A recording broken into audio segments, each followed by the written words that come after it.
Hi guys, we're going to talk about the LG G4 today. We've had the G3 for about a year now, and we've been playing with the G4 for about 2 to 3 months, and we absolutely love it. And we're going to meet with someone from the LG team who's going to share some tips on using your phone camera to take family pictures. Here with Ash from LG, he is going to show us all the features on the LG G4, especially the camera, because he is an avid photographer. Hi Ash. Please. So one of the things I love about the LG G4 is that you can access the camera directly from the home screen, from the lock screen, excuse me. And that's really important because when you're trying to take a quick picture of something, if you have kids running around the house and you want to capture a cute moment, sometimes you don't always have the chance to get into your camera. You miss the moment. Yes. Exactly. So once you're in the camera, there's lots of different ways to help you take low light pictures. As an example, we're in a setting right now where we don't see a lot of light. So if we take a look here, one of the features that on the G4 is manual setting mode.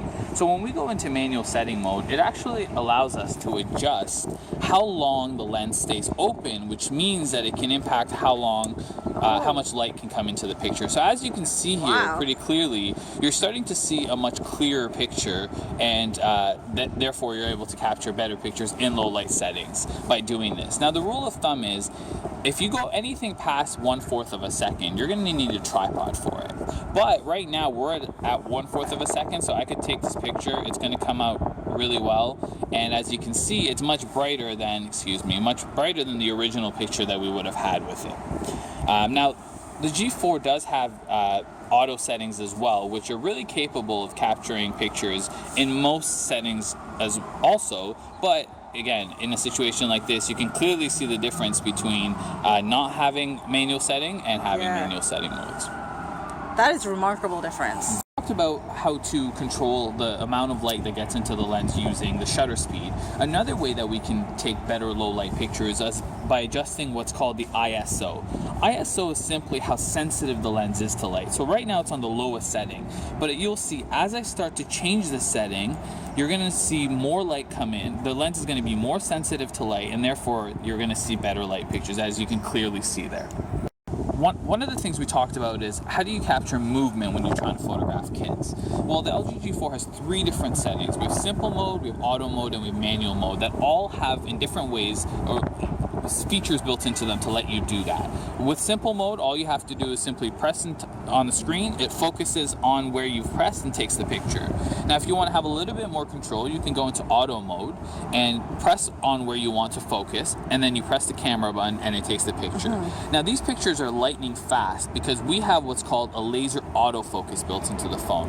This laser autofocus is able to measure the distance between the camera and the subject within 3 feet, and enables for very fast autofocus, so you can capture that movement. Now we're taking a picture with good light, and we're shooting it at a setting of 1/4000th of a second, which is so fast that you're going to be able to capture any kind of movement. They can be running on a soccer field. You'll capture the ball frozen in time when they're shooting it, all of those things. So that's one of the ways that you can try. And the picture won't be blurry. It'll just capture it. It'll capture instantly. All the rage, and the G4 has an amazing forward-facing camera that. It does, exactly. So the forward-facing camera on the LG G4 is 8 megapixels, and it is really, a fully featured device. You can take selfies and front-facing videos in full 1080p HD. But one of the cool things as well is, if you notice here right now, we're taking a picture in a fairly low-light setting, and the advantage of the G4 camera is that you can actually go in here, and when you press the flash button, if you notice a pink border shows up around the device, that's to give you just a little bit of soft light when you're taking pictures in low light settings. So if you're out somewhere at a restaurant, at a play, at an event where there isn't a whole lot of light, but you do want to capture a selfie with your kids, you're able to do that by setting the flash to on with the front facing camera, and it'll actually give you a little bit more light to capture. But the flash doesn't actually go off, so you're not going to... It's not an actual flash, exactly. It's just this soft pink hue that is built up around your face, and it gives you just a little bit of light using the screen's brightness. Pretty much like those umbrellas that the professional photographers use when they do their cover shoots. Oh, excellent.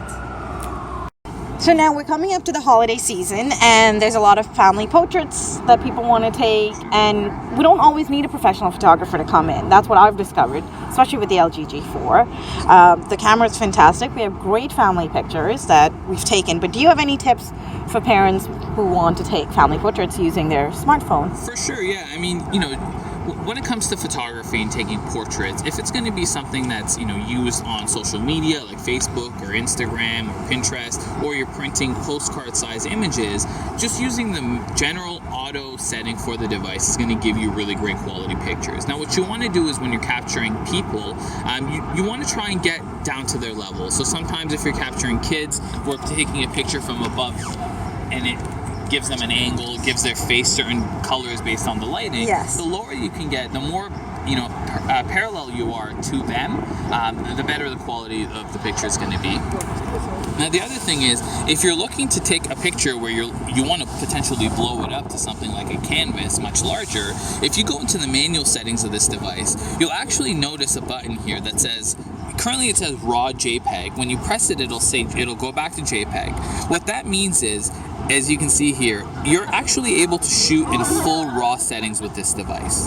What that means is it captures the picture at a complete resolution. It's almost 19 megs, so it's a fairly large picture. But what that enables you to do is if you decide after the fact that you love the picture and you want to edit it on a computer, or you want to blow it up to the size of a canvas or anything larger, that picture is going to come out completely clear no matter how large of a picture you blow it up. So don't be afraid of the manual settings. Sometimes people are overwhelmed by manual settings in traditional cameras and professional cameras, but really this device is built in a way for you where you can easily control the ISO, which is the sensitivity of the light, or the shutter speed, which is how long it stays open. And when you play around with those two settings together, that's when you're able to capture pictures in settings where you could never normally capture with a phone camera. Yeah. Exactly.